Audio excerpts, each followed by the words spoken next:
একটি গ্রামে এক বৃদ্ধ মহিলা ও তার সাথে তার একটি পাখি থাকত। আর পাখিটি সারাদিন ঘরেতেই থাকত, কখনো বাইরে যেত না।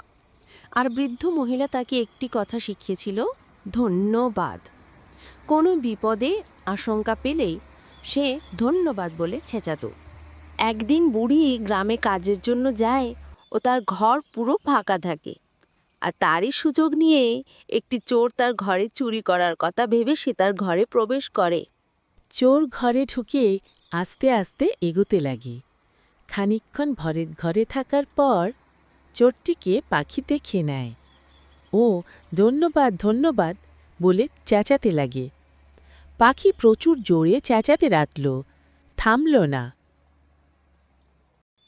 পাখির আওয়াজ শুনে আশেপাশে গ্রামের লোক বুড়ির বাড়ির দিকে দৌড়াতে লাগলো।